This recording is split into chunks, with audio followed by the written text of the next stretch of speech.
पितृपक्ष में भूल कर भी ना करे इन चीजों का दान, वरना पितृ दोष से हो जाएंगे कंगाल। जाने क्या दान करे क्या ना करे।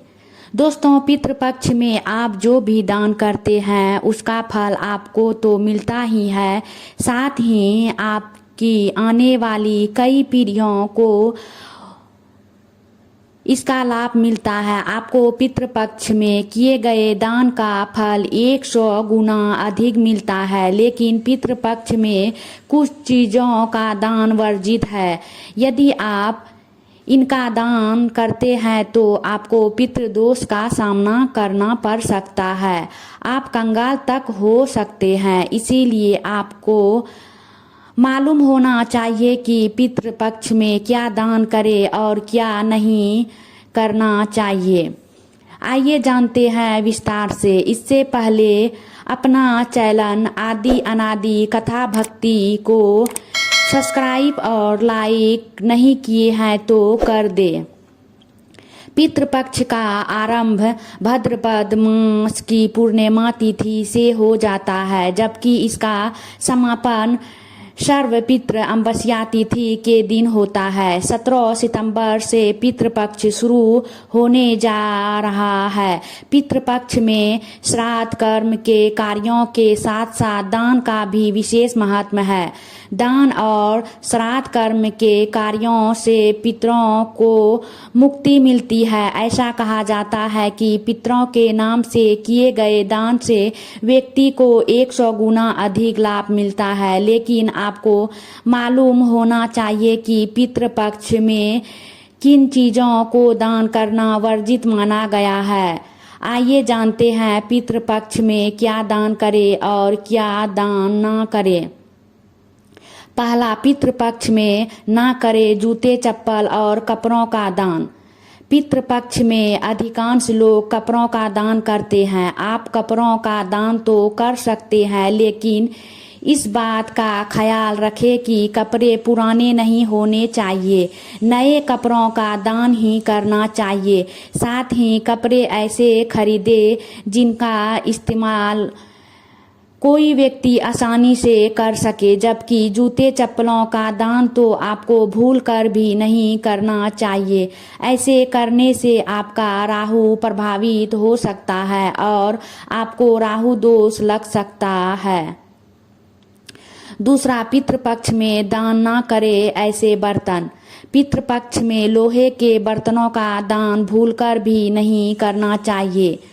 दरअसल पितृपक्ष में स्टील या चांदी के बर्तनों का दान करना उत्तम माना जाता है। आप पितृपक्ष में इन चीज़ों का दान कर सकते हैं, जबकि लोहे के बर्तन दान करने से आपको पितरों की नाराजगी झेलनी पड़ सकती है, यानी आपको पितृदोष लग सकता है। तीसरा, पितृपक्ष में भूलकर भी ना करें झाड़ू का दान। मान्यताओं के अनुसार व्यक्ति को पितृपक्ष में झाड़ू का दान करने से बचना चाहिए। दरअसल पितृपक्ष में झाड़ू दान करने से आपको आर्थिक समस्याओं का सामना करना पड़ सकता है।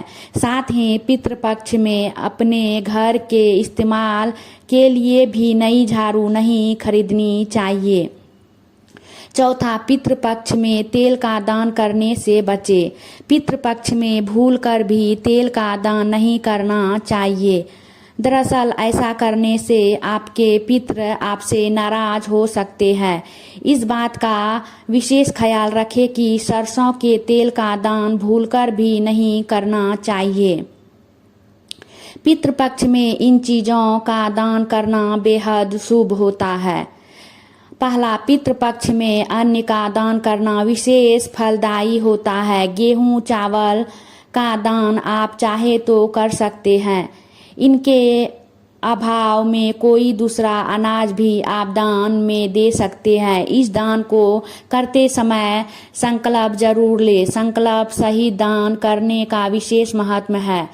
दूसरा, पितृपक्ष में 2 वस्त्रों का दान तो जरूर करना चाहिए, बस ख्याल रखे कि वस्त्र बिल्कुल नए हो। तीसरा, इसके अलावा आप चाहे तो सोने का भी दान कर सकते हैं।